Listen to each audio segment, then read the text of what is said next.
He is ready, right? Her car seat looks like the right size.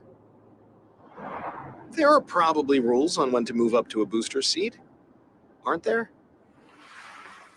Rear facing, forward facing? I think I have it right. Car crashes are a leading killer of children 1 to 13. Are your children in the right car seat for their age and size? Don't think you know. Know you know. Go to safercar.gov/the right seat. I know my child's in the right car seat, or else I wouldn't get in the driver's seat. Brought to you by the National Highway Traffic Safety Administration and the Ad Council. You don't usually get a stock tip from a 16-year-old, but I'm here to tell you about a different kind of stock. It's called Better Futures, a stock for social change that's not about making money. Instead, you invest to help students like me go to college. This is beyond a simple donation. It's the opportunity for America to invest in its kids and take an active stake in the future of the country. The return on your investment isn't money. What you get back is knowing you protected our potential. So one day, that potential can grow up to become surgeons and architects, executives and engineers, people who can change the future just by being a part of it. My name is Alicia, and I'm your dividend. Invest in better futures with UNCF. Visit uncf.org/invest. A mind is a terrible thing to waste, but a wonderful thing to invest in. A public service announcement brought to you by UNCF and the Ad Council. This is Nnamdi Asamoah.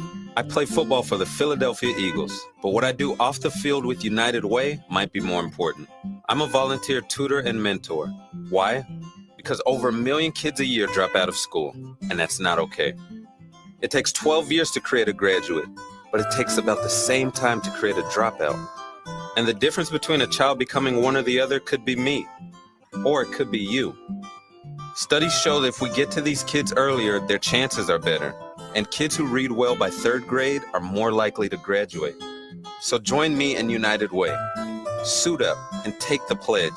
Become a volunteer reader, tutor, or mentor, because when a child succeeds, we all succeed. Give, advocate, volunteer, live united. Take the pledge at unitedway.org. Brought to you by United Way, the Ad Council, and the National Football League.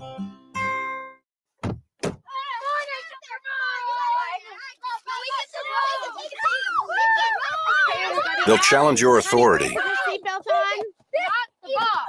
They'll try to break your will. They'll push you to the edge of your sanity. Because that's what kids do. But this car is your territory, not theirs. Defend it. Who makes the payments? Who cleans it? Who drives it? You do. That's who. And in here, your word is law. So when you say you won't move until everyone's buckled up, you won't budge an inch. Until you hear that click. Never give up until they buckle up. A message from the National Highway Traffic Safety Administration and the Ad Council. For more information, visit safercar.gov/kidsbuckleup.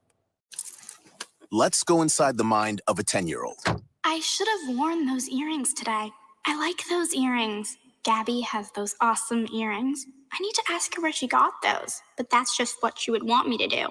I'll have Michaela ask her for me. Buckle up, Sarah. Yeah, but then Michaela will be like, why don't you just ask her yourself? That's just like Michaela. Sarah, buckle up. Michaela's such a great name. I wish I was called Michaela. There's like a dozen Sarahs in my class. Hey, we're not hitting the road until you buckle up, honey. Oh yeah, seatbelt. I forget sometimes because my brain is like busy, you know? I wonder if there's pizza at school today. Sometimes it can be tough to get through to your kids, but it's not impossible. Always make sure they're wearing their seatbelts, even on short drives. Remember, you have the keys, you have the power. Never give up until they buckle up. A message from the National Highway Traffic Safety Administration and the Ad Council. Visit safercar.gov/kidsbuckleup for more information. Take a look under your bed. Find stuff under there? What about jobs? No? Now try your basement. There's a pair of overalls that overall you're not so into anymore.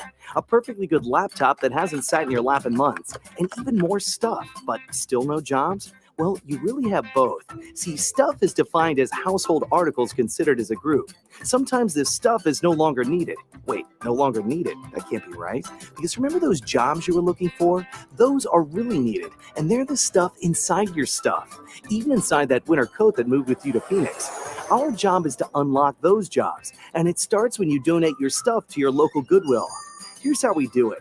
When you donate to Goodwill, we sell your stuff to provide job training for people right here in your community. So just by teaming up with Goodwill, you help create jobs. And isn't that worth parting with the leftover guitar from your 80s cover band? Goodwill. Donate stuff, create jobs. Find your nearest donation center at goodwill.org. A message from Goodwill and the Ad Council. It's the Worldwide Sports Radio Network.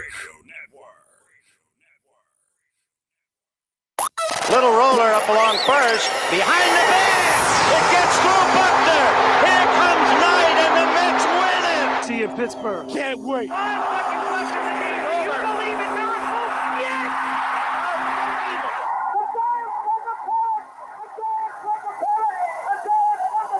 All the band is out on the field. He's going to go into the end zone.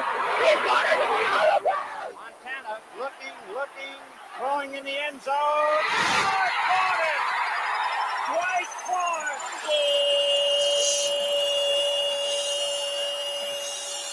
You're tuned into Game On with Josh Silverberg. Game on! Talking all things sports. It's Game on! Yeah, game on! Game On, right here on the Worldwide Sports Radio Network. Yes, ladies and gentlemen, we are back live here on the Worldwide Sports Radio Network. Welcome back to Game On. I am your host, Josh Silverberg, joining you every single Friday from 6 to 7 p.m. right here live on WWSRN. You can check us out on worldwidesportsradio.com. You can check us out on there. Check us out on Facebook, Twitter, YouTube, as well as Spotify. We are on all different social media platforms, of course, the app as well. A lot of sports to get into. I'm going to get into a little bit of some baseball later on. Who's been so far, who has been good, who has been a disappointment. We'll touch on that. A little wrestling action over the weekend. CM Punk is back in AEW. Do I think it is going to work out? Get my thoughts on that as well. And a hockey preview, Game 1 Stanley Cup Finals tomorrow night. The Vegas Golden Knights and the Florida Panthers. I'll give you my prediction on who I think is going to win that series. If you are a hockey fan, it is going to be a fantastic series like myself. I am very excited for it. I think it's going to be a lot of fun. I don't know how the ratings are going to do on that, but we will touch a little bit on that. But, of course, we have to, of course, we say hi to Speedy Petey, who's also producing the show as well. I see Frankie Ray chiming in about there being more commercials. I find when Frankie gives sports opinions, it's literally like it's like listening to a telethon because I don't listen to it. So that's how I find Frankie's sports opinions to be. Period. The guy roots for the Philadelphia Phillies, and he's a New Yorker. He roots for the Eagles. He's a New Yorker. He should just live in Philly. If that's the case, I mean, it's almost like a sin if you're going to root for Philly if you live in New York. Shouldn't be the case at all. But hey, listen. What do you want me to tell you? That's why his sports opinions to me are 0 to none.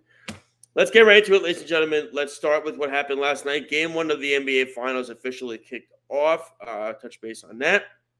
Item number 1, Denver Nuggets beating the Miami Heat last night, 104-93 in Denver. Something Miami was able to do against Milwaukee, against the Knicks, and against the Boston Celtics was they were able to win Game 1 and everything like that. To me, I just want to touch on this quick. I don't know any Yankee fan that really cares that much about the Mets or the Giants, for that matter. The Jets. What do the Giants have to do with Jets? Nothing. So it just seems odd that that's the case. Seems weird. But I guess somebody's got to get the priorities in check and everything. And everything. And you don't have to say anti-Boston, anti-New England. You could just say anti-Massachusetts. You could go that route.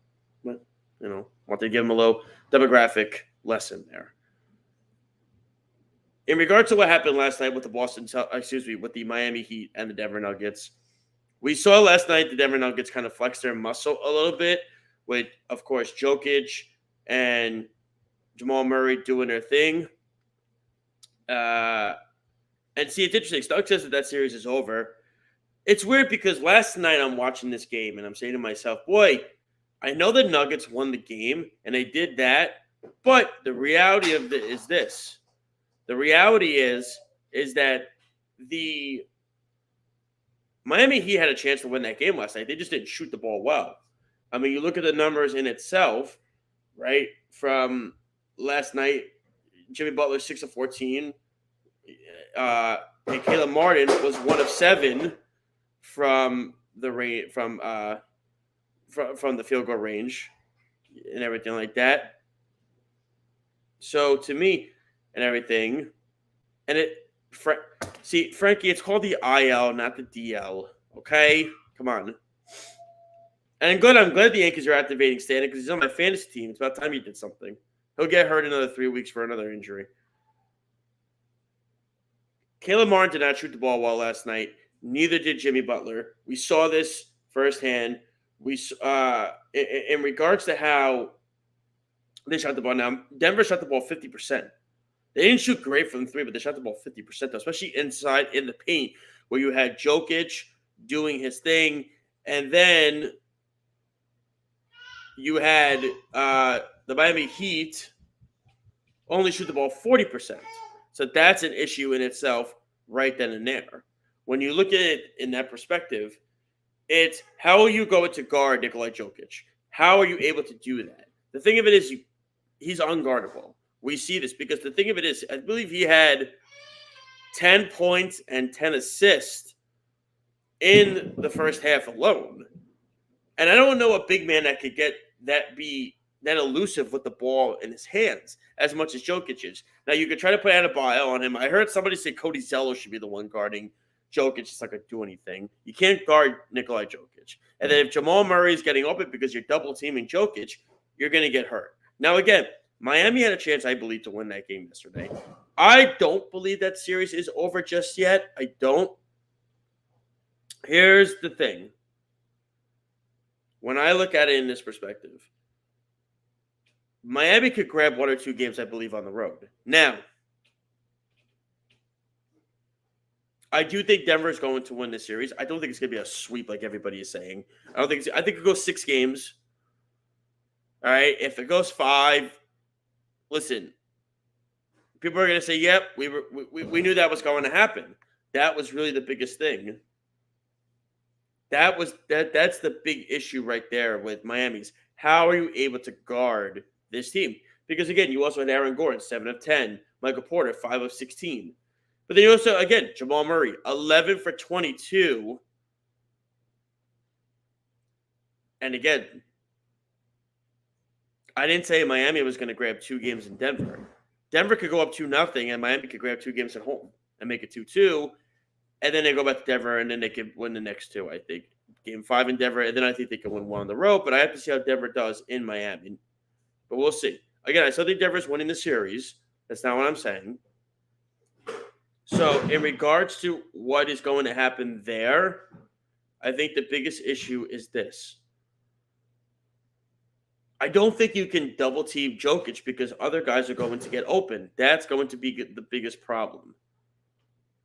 That is going to be the biggest problem. Is when you look at the big picture. And again, I said this last week.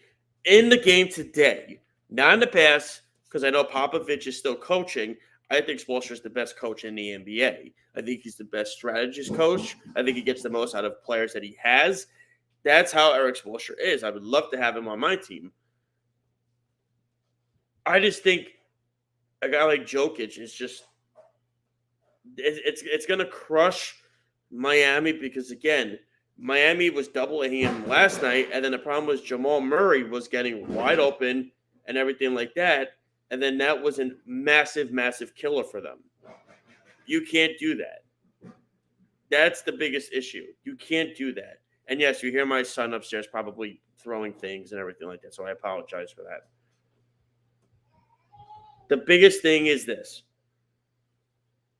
Denver had to win the game last night because it almost sets the tone for the series. It does. It sets the tone for how I think the series can go. Miami's not just going to roll over and call it a day, okay? I'll give you a team when we come out from the break in a little bit who did roll over and call it a day, and that was the Boston Celtics. After making that unbelievable, come back from 3-0 down, make it a 3-3, and then you bring it back to where Game 7 happened, and then, as they would say, crap hit the fan for the Celtics. But again, Aaron Gordon was 7 of 10 last night. Porter was 5 of 16. Jamal Murray, 11 of 22 for 26 points. It's just they have – and it's crazy because they really only play with a 7-man rotation, Denver. You have Caldwell Pope. Jeff Green chimes in every now and then. It's really only a 7-man rotation that they got for them. But guys like, if Caleb Martin's going to give you 1 of 7, and Jimmy Butler's going to give you 6 of 14 and 1 of 2 from downtown, that's a problem, number one. I am number 2. The Nuggets shot 20 free throws last night. The Miami Heat shot 2. 2 of them. Nuggets 20. It's another advantage that they had right there. But just look at the highlights again. Miami had open shots like crazy last night, and they were not able to get anything done. They could not hit the baskets. Gabe Vincent couldn't do anything. Duncan Robinson, Caleb Martin. The guys that, Gabe Strus, those guys that were so clutch for them in the other series, in the other 3 rounds, when they actually were getting the open threes, they could not hit it last night, whether that's the altitude or they just were so exhausted from that Boston series that they had. They literally traveled, I believe, that night after they beat Boston to go to Denver. They had about a couple of days, 2 or 3 days to rest up and everything like that. It was difficult for them to get that going throughout the entire game. And you saw it from the first few baskets on. Every time Miami made it close, Jokic would get a shot or Murray would hit a shot. The thing is, it's gonna be a very tough go for Miami because, again, you're going to double Jokic and the other guys are going to hit baskets. See, honestly, again, I like where the Heat were playing for the first half a little bit, but then it got out of hand in the second half. But again, that's what's going to happen. So to me, I don't think the series is over yet. I said at most, I think it could go 6. I wouldn't be shocked if it went 5. I don't think it's going to be a sweep. Let's give Miami a little respect. Jimmy Butler's not going to let that happen. But I just think Jimmy Butler can only do so much. Like, Bam Adebayo's got to – Jokic is not a great defender. This is the series where, Adebayo's not going to have a Williams on him, a Mitchell Robinson on him, a Brook Lopez on him. Jokic is not a great defender. You need to take advantage and get inside. Get Jokic in foul trouble and give him the ball. Go to the basket. He didn't do that enough last night. Jokic is just – and I don't want to hear Cody Zeller being the guy that's going to be able to block him. That's not going to happen. You got to stop at that. Not going to happen. I don't want to see Cody Zeller getting major minutes to think that that's going to happen. But I want to get into another basketball game that happened a couple days ago, and that was the Boston Celtics and the Miami Heat. Game 7 in Boston at TD Garden, where the Celtics completely laid a dud. Now, look, it stinks that Tatum pretty much rolled his ankle the first play of the game. But then that means other guys have to step up. And the other guy I'm talking about is Jaylen Brown, who went 8 of 23 and 1 of 9 from 3-point and had 19 points in the game. And that makes me question, if you're the Boston Celtics, Do you give Jaylen Brown that massive contract? Or do you say to yourself, you know what? We should maybe look into getting something back for him this offseason because he's got one more year left. You trade him to that team. That team then tries to get him to sign an extension. Because other teams were watching him play that Game 7. And the problem is when you're trying to earn that contract and you're trying to put yourself in that top 20, top 15 NBA player list like Jaylen Brown, some people thought he might have been, that's laying a massive dud. You can't go 8 of 23 when you know your other best player is hurt. You need to then step up and be a leader. To me, Jaylen Brown, and again, Snug, that's why I just said, if you trade him, the other team and Brown need to negotiate a contract before you can do the trade.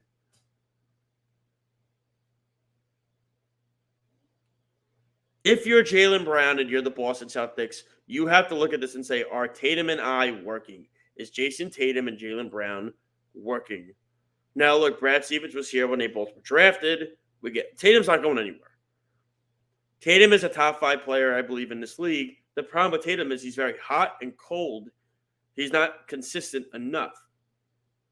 Jaylen Brown, to me, has been a very good player, and he's grown and he's grown and he's grown. But if he's your number 2 option, I don't think you're going to get much out of that team. I think he could be a very good number 3. I think he'd be the best number 3. One of the best number 3s in the league. He can't be your number 2. And it showed in this game against Miami. And really quick, I'm just trying to figure out how Jimmy Butler won the Eastern Conference Finals MVP over Caleb Martin. And the reason why he won it was because of name. The bigger issue for the Boston Celtics in this game that was a massive issue was the Heat shot 50% from 3. The Celtics went 9 of 42, 21%. They're not a three-point shooting team. That's not what the Celtics are. And they were just jacking up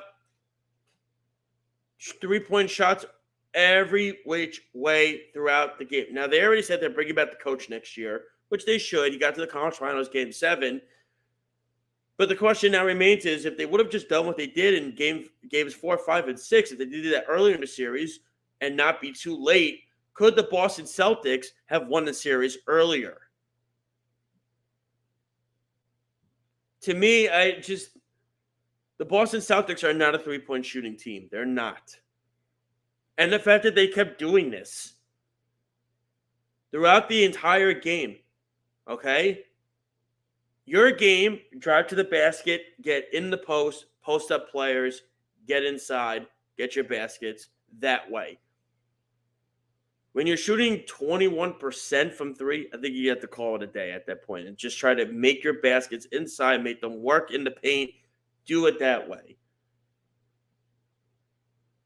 Because the thing is, Miami shot 48% from that game.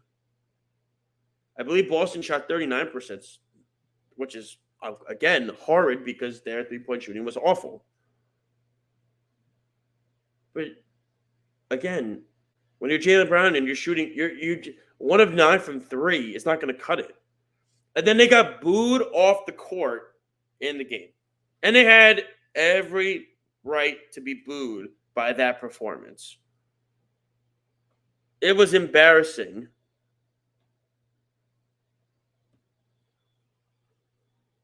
If you're the Boston Celtics, you have a lot to think about this offseason.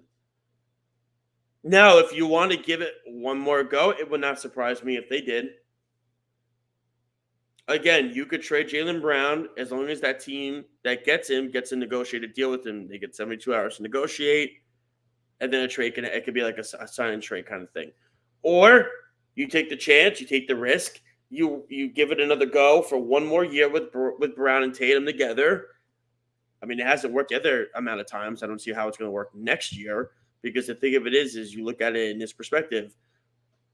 Milwaukee is still going to be there. Miami's still going to be there. The Knicks are getting better.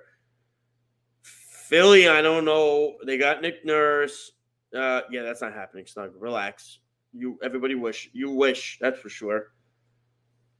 The Eastern Conference is going to be very difficult next year. You got Milwaukee, you got the Knicks, you got Miami. The Philly still has Embiid. I don't know how this is going to happen. But Speedy says we have a caller. I'm going to do my best. I know the calling system is not great, so we will see. Well, you going to greet him a little? Oh, goodness. Look who is calling me. Look who is calling me. What's up, Brett? Brett, are you there? Oh, hi.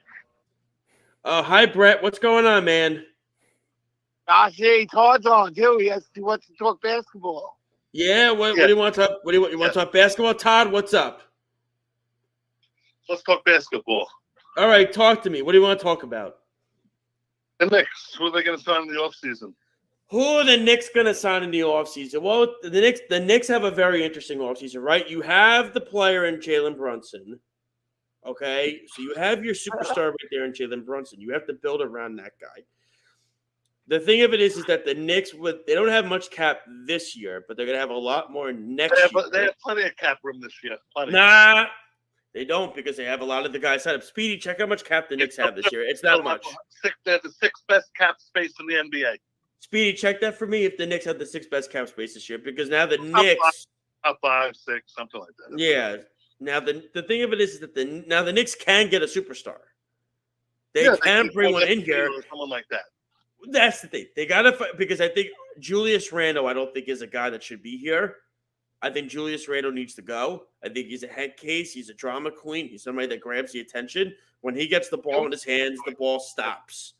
The movement stops at that point. The Knicks need to build around Jalen Brunson. You need to get certain players. Now, you're hearing rumors Joel Embiid could be available. Giannis could be available. Luka Doncic could be available. I don't think any of those guys are going to be attainable, because the thing of it is that the Knicks, I think, if you get now look, I would trade the whole roster for Giannis. But then what do you have left? What do you have left? That's the thing. The same. They don't have to sign a superstar. I mean, obviously, to win a title, you do, but. Well, I mean, and everything like they're going with the team that they have, though. And by the way, Snug says, I heard last week the Knicks are getting Donovan Mitchell. No, the Knicks were supposed to get Donovan Mitchell. They had everything agreed upon. And then, of course, Danny Ainge, who hates the Knicks, screwed the Knicks over. He always tries to. He hates the Knicks. So the Knicks had Donovan Mitchell. Now, I'm kind of glad, though, we didn't get him, though. I think he would have fit well with the Knicks more than Cleveland, because the problem is on Cleveland, he's supposed to be their number one. Donovan Mitchell is not a number one. He's a number 2, number 3 at best, if you want to go that way. I think the Knicks, by the way, the Knicks are 11th in cap space, but are still $5 million over the cap. So the Knicks are 11th in cap space. But they have money to sign, guys. They do. Next year is going to be the year where they have the more of the cap, because I believe, if I'm not mistaken, I think Randall's contract is gone. Josh Hart's got to come back. Josh Hart will come back. They could look to trade a Mitchell Robinson. Look, I'm hearing Karl Anthony Towns is the name they're interested in.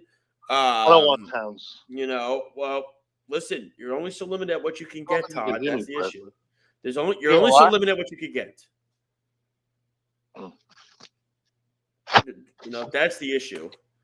You're very limited at what you could get. And to me, when I look at how the Knicks are set up very well for the future. But I think you're going to look at guys like Obi Toppin, Emmanuel Quickley, possibly even RJ Barrett. Those guys are going to, if the Knicks want a superstar here, Todd, then the Knicks are going to have to trade those guys. Of course. And that's the thing. And the Knicks have to be, listen, I love Damian Lillard. Damian Lillard is not needed. He's a point guard. Jalen Brunson's a point guard. The Knicks, to me, like I said, Karl Anthony Towns is a guy. But look, if Giannis doesn't like this hire by Milwaukee, which rumors are he does not like this hire, and Giannis says, I want to be traded, or if, the rumors are Joel Embiid maybe wants to be traded. I don't think the Sixers would trade him. Yeah, this would be a dream. And everything like that. But I think another name, and it's going to sound crazy, but another name the Knicks should look at is Porzingis. I think Porzingis. I don't think that's as crazy as these other guys, Josh. Nah, it's the thing is that the thing about Porzingis is this. Porzingis has gone on record as saying that he knows he screwed up during his time with the Knicks. He has admitted that. He's got rid of his brother as his agent. He regrets everything that happened with the Knicks. He says he wishes he handled it better. Now, Porzingis had a good year. I think he'd be a good guy. Porzingis would be good. He's got size. He can shoot the three, and the only thing about Porzingis is injuries. That's the thing you worry about with him. What would it also take? Another depth piece guy that Steph's gonna like this. My dad just brought up is a Seth Curry. Seth, not Steph. He's Seth, so limited. I don't want him. He's a good 3-point shooter. He's a good perimeter shooter. He was good on Brooklyn. He would be another good player coming off the bench. Now, especially if you trade like an Emmanuel He Quickley wouldn't even play. No, but he's a free agent though. So that's the thing. I understand, but he wouldn't play for the Knicks. Thibodeau wouldn't even play. He doesn't play any defense. Now, look, how many of these guys on the Knicks did play defense, and how many of them did not? But right? Evan Fournier could shoot the three. I mean, somewhat, and he didn't even play. Evan Fournier was never a consistently good scorer. That's number one. Number two, let me ask you: does Julius Randle play defense? No, but he scores 25 a game. He scores 25 a game because he shoots the ball 42 times. All right, fine, but Curry wouldn't. I don't think Curry would be a good addition. I think someone like Fred VanVleet would be better. Well, listen, you're gonna have to trade for Fred VanVleet. That's the thing, and I don't know what. And the thing is, VanVleet's a point guard. That's the thing. The Knicks need scoring. They need scoring. Seth Curry is small too. I thought about small. Listen, he started a very good year. Speedy, look up how many points per game Curry had this year for me, would you? How many? Because I gotta tell you, Curry coming off the bench behind Hart as a seventh man. Because the thing of it is this: what I saw, and I love Emmanuel Quickley. Quickley was not good in the playoffs. That to me is a concern. Obi Toppin, when he starts, plays well. If Julius Randle is going to be here still, okay.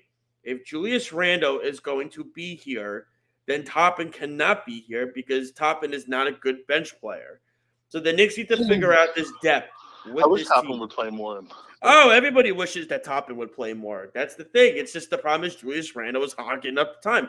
Julius Randle is the guy. I would trade Randle with a deal for Porzingis. I would figure out a way to do that. I would do that swap in 5 seconds. You save a lot of money that way too. You would save a lot of money, but you also have a guy that he has size, he could score. I don't think the Knicks would do that though. Swap. I don't know. I think they could sign Porzingis as a free agent or. No, he's not. They would trade him, but look, Zach LaVine and Jaylen Brown, I think, are all going to switch teams this year. Well, like I said, Jaylen Brown is a guy I wanted the Knicks to get until I saw what I saw in Game 7 against Miami. That's when I said I do not want Jaylen Brown. Because to me, Jaylen Brown. Well, the Bulls are going to shake things up too. They're going to probably trade away either LaVine or. Well, LaVine would be a guy if I'm the Knicks I would look at too. Zach LaVine is a guy if I'm the Knicks I would look at too. That's another one. He plays defense, but he's also a very good scorer. I think listen. Like I said, the Knicks need that big fish. I think a Giannis, an Embiid, or a Doncic here with Brunson. Right. I don't want Towns at all. So the thing, Karl-Anthony Towns is an interesting thing. And Todd and we're going to let you go in a minute and get to a break in a few minutes because we got to come back and talk about the Stanley Cup. But really quick before I hang up on you, I will tell you this. When it comes to a Karl-Anthony Towns, I get it. The injuries are a concern. That. Here's the thing about Towns. He plays defense and he scores at will. He does something that Mitchell Robinson does more of. He scores the ball. There's no difference between him and Mitchell Robinson. Mitchell Robinson's a better defender, but Towns plays defense. Scoring on the Knicks, so we don't really need Towns. We need a guy who could Towns scores. The Knicks don't have enough scoring. Mitchell Robinson doesn't score. Mitchell Robinson don't score. No, but they have Randall and Brunson and Barrett. Randall's honestly, you want my honest opinion? I don't think Randall should be here. Randall's a killer for this team. Randall is an absolute.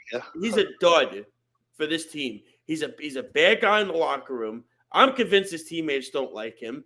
And the problem with him is this: every time he gets the ball movement stops. I It agree. just When he stops. comes out of the game and Toppin comes in, the flow is so much better. The flow is a million times better. You saw it in the Cleveland series. When I he like- got hurt in Game 5, Toppin came in. Toppin took over that game. But He had Todd, 10, thank you. 10 points in 10 minutes or something. Todd, thank you so much for calling, man. We got to let you go because due to time and everything like that. We appreciate you calling. You call back anytime you want, all right, man? All right, thanks. All right, thanks, Todd. Appreciate it. Thank you so much, Todd and Brett, for calling. And that was great. Listen, Knick fan calling up. He wants to win. We're all Knick fans. We all want to win. But the thing of it is that we have to be realistic in what the Knicks are right now. And I think the Knicks are building something. Randall is a headache. He is a problem. And I'm not saying I want Karl Anthony Towns. It's just you have to look at what's available this offseason. You have to look. You're not building around Julius Randle anymore. No. You're building around Jalen Brunson. This is his team. That's the facts. We're going to go to a break. When we come back, I'm going to preview Stanley Cup Finals Game 1 tomorrow night, Florida, Vegas. I'll tell you who wins. Do a little who's been positive, who's been negative. We'll try to get to our wrestling stuff. That might be our buzzer beater. That and so much more as we wrap it up here and Game On here live on the Worldwide Sports Radio Network. It's the Worldwide Sports Radio Network. This is Mario Andretti. You know me as a race car driver, but I'm also a Meals on Wheels volunteer. I've raced against the sport's biggest personalities, but I've never met more vibrant, amazing people than the seniors served by Meals on Wheels. As a volunteer, you deliver a hot, nutritious meal and a friendly hello to someone just like your mother, grandfather, or next-door neighbor. These seniors are inspiring people with incredible stories to share, and they love to see you. The smiles you get back are priceless. Delivering with Meals on Wheels is easy, and you don't have to drive like me for it to be quick. You can volunteer your lunch break once a week or just once a month. With 1 in 6 seniors facing hunger and many more living in isolation, your lunch break can make a real difference. So, America, let's do lunch. Volunteer your lunch break at americaletsdolunch.org. This message brought to you by Meals on Wheels America and the Ad Council. Okay, Simon, what are you wearing right now? Nothing. That's right. And what do people normally wear? Clothes. Exactly. So now mommy's going to teach you how to dress yourself. Clothes keep us warm, they look good, and if we go out without them, the neighbors will talk. So it's important to know how to get dressed. Here's how it's done. Underwear always comes first, name tag at the back, then pants, then shirt. Get the first button in the right hole or you have to start all over. If you're wearing a tie, it goes over, round, through, and pull tight. Tuck your shirt into your pants and zip up your fly. Socks going first, then shoes right on right, left on left. With shoelaces, just take the ends, cross them over, switch the loops. The rabbit goes down the hole, pull tight, and you're left with bunny ears. I love bunnies. Good to know. Now remember, spots don't go with stripes, socks don't go with sandals, and if you've tucked in your shirt, wear a belt. Got it? Why are your pants on your head? Most parenting is hard to do in just 2 minutes. But spending just 2 minutes twice a day making sure they brush their teeth is easier and could help save them from a lifetime of tooth pain. For fun 2-minute videos to watch while brushing, visit 2min2x.org. That's 2min2x.org. A message from the Partnership for Healthy Mouths, Healthy Lives, and the Ad Council. You're listening to the Worldwide Sports Radio Network. Game on! Game on! We're back. Shoot, You're listening to Game On with Josh Silverberg. Yes, ladies and gentlemen, we are back for the second half of Game On live on the Worldwide Sports Radio Network. This is Josh Silverberg joining you every single Friday from 6 to 7 p.m. and so much more and everything. Here is what I'm going to get to now. That's the Stanley Cup Finals, which starts tomorrow. That is going to be the Vegas Golden Knights and the Florida Panthers. If you are a hockey fan, you're going to love it. If you're not a hockey fan, you like to watch casually, listen, the ratings aren't going to be great. We know this, but stars galore. You have Kachuk, okay? You have Bobrovsky playing out of his mind. You have Eichel. You have Petrangelo coming back, Mark Stone. So there's also and everything of that nature. As regards to a good call by Todd, by the way. That was a good conversation. Very good conversation about the Knicks. So, I think the Panthers are going to win this series. I think they're going to win it. I'm going to say 6 games. I like where Florida is playing right now. Now, look, they've had a lot more time off than Vegas has had. That could hurt them. We shall see. Matthew Tkachuk is playing on a whole nother level. He's up right. I think between him and Bobrovsky, who, by the way, is also having his best playoff run of his career, right now up for the Conn Smythe Trophy. I like where the Panthers are. They're scoring it well. Their depth is all over the place. Their defense is living up to it. Bobrovsky's playing out of his mind. You saw him just stonewall the Carolina Hurricanes in that series. The thing about Vegas is, and I like Vegas too a lot, it's and by the way, this is a very good coaching matchup. Bruce Cassidy and Paul Maurice, by the way. It's a good coaching matchup. The thing about it is with Vegas is the goaltending situation. I have to see more of it. I'm not so sold on it that the goalie for them is even going to be able to outplay Bobrovsky. I like where Florida is right now. They've been through the mountain at this point, right? They beat 3 of the top 4 teams in the East. They beat Boston, they beat Carolina, and they beat the Devils. Not the Devils, the Hurricanes. So I like where Florida is at. I think the depth for Florida is going to be a lot. I think it's going to be a very close series, but I think the Panthers are going to win the series for them. I'm going to say 6 games. Watch me be wrong. It wouldn't shock me if Vegas won.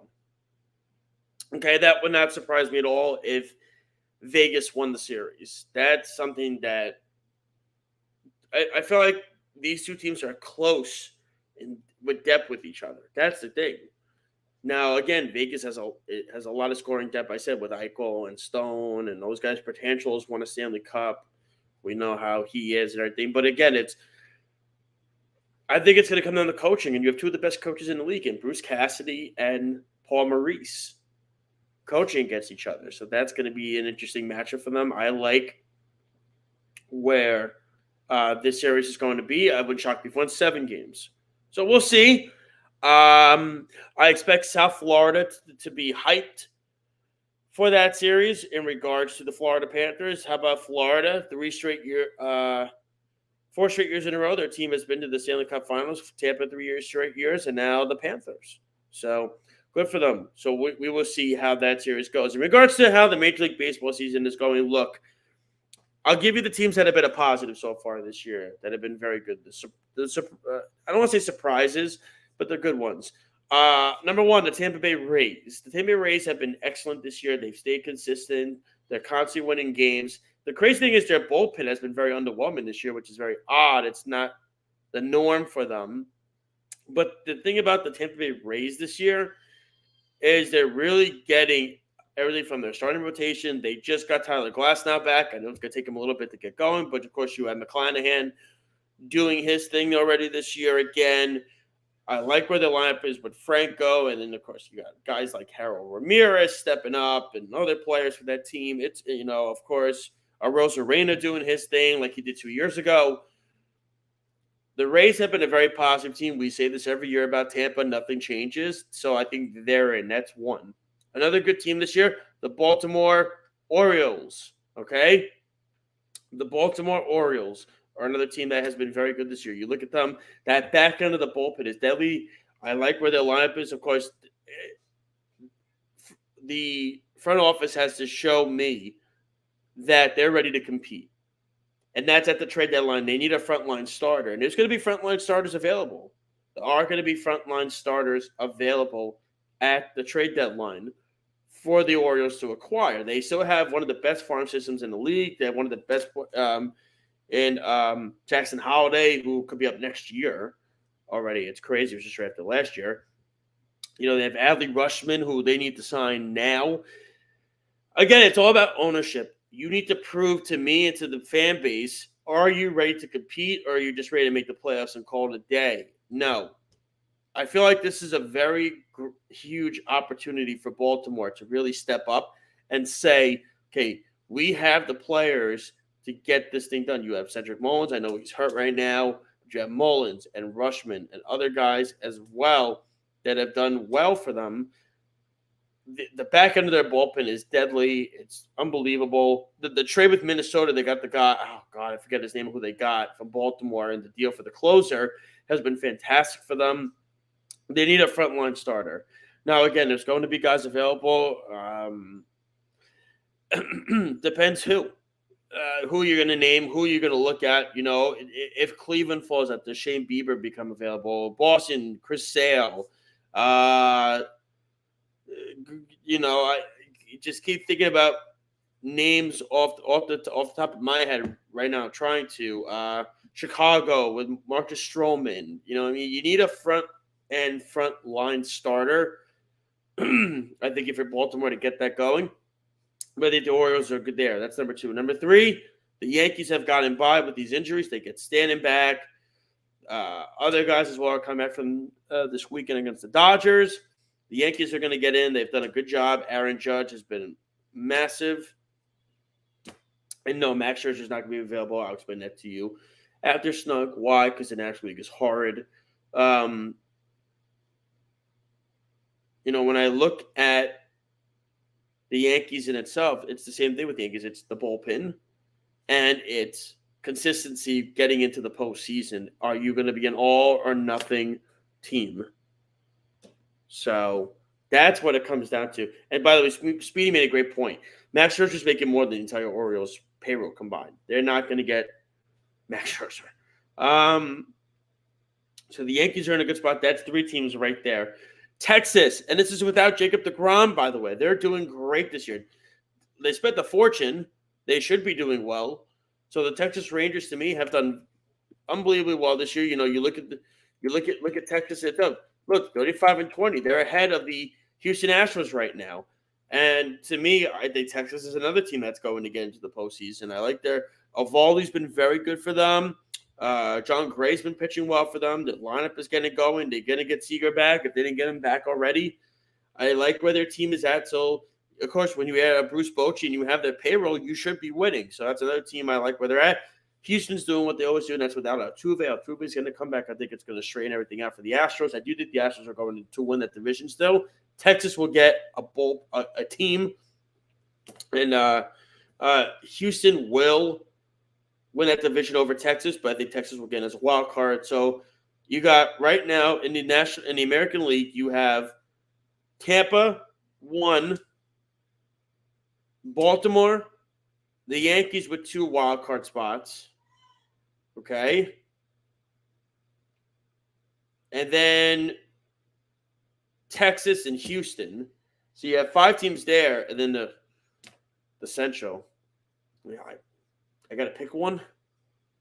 I got to pick one for that. I mean, the AL Central is the NL Central and the Centrals are both a joke. I mean, the Twins at 30-27. By the way, the Mets looked out, but not signing Correa. I can tell you that much. God, Cleveland's really been a disappointment this year because, you know, Jimenez and those guys are not having good years. Oh, man, it's tough. Really, it's very difficult. I'll say Minnesota wins that division, but they're not going to win whoever they play. They're not. Disappointments for me in the American League. I know it's going to sound harsh, but I mean, if you're Rob Manfred and you look at the Oakland A's right now, who are 12-46, okay, they're on pace to not only break the Mets' 62 season record for most losses in years, shatter it. Shatter that. And it's not even close. Okay?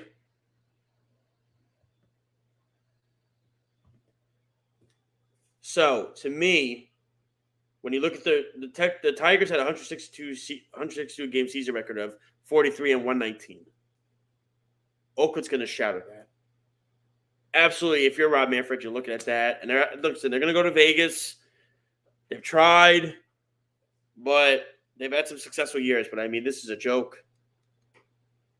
This is a joke. Another team in America has been a disappointment, the Blue Jays. Every year, you spend all this money on Toronto, every year, with the pitching. And the lineup and everything, and at the 30-27. This should not be the case. Cleveland is another team that's been a disappointment for me. So those are my disappointments in the American League. In the National League, the successes, the Braves, even though they've been very spotty, 33-23. Michael Harris has completely regressed this year. I think he's hitting up 200 now.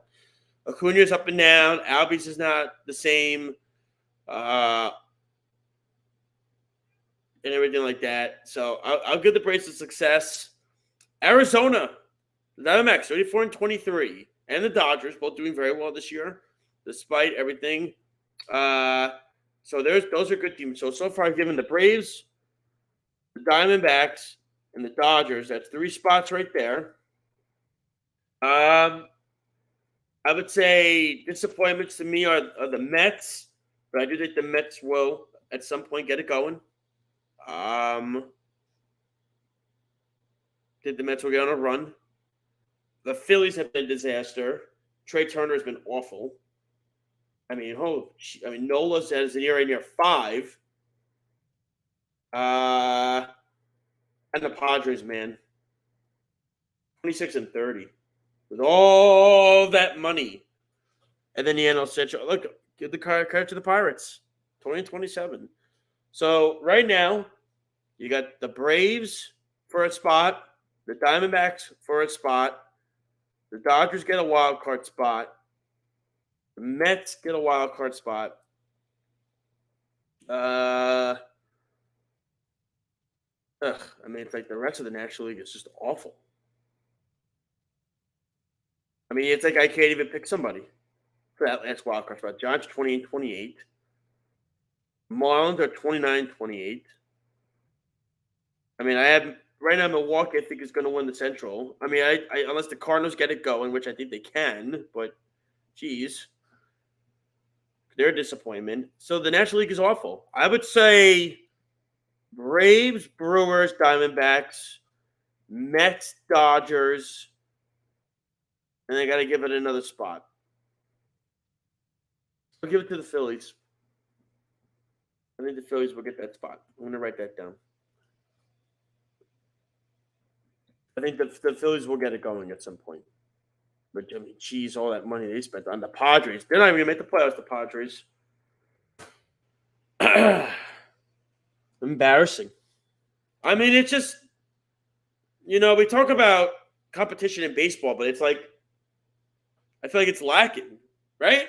It feels like it's lacking. Speedy, let's get to that buzzer beater. Play that sound for me, sir. And my buzzer beater for me this evening is going to be about the wrestling over the weekend and the news about CM Punk coming back to AEW. Is it going to work? They're calling it the Second Coming. And he will be basically the star of AEW Collision on Saturday night. It's got to work, right? Like, it has to work. Like, it really, at this point, it really, you'd have to think the amount of chances that Punk has had so far in wrestling, it's got to work. So I think it should work.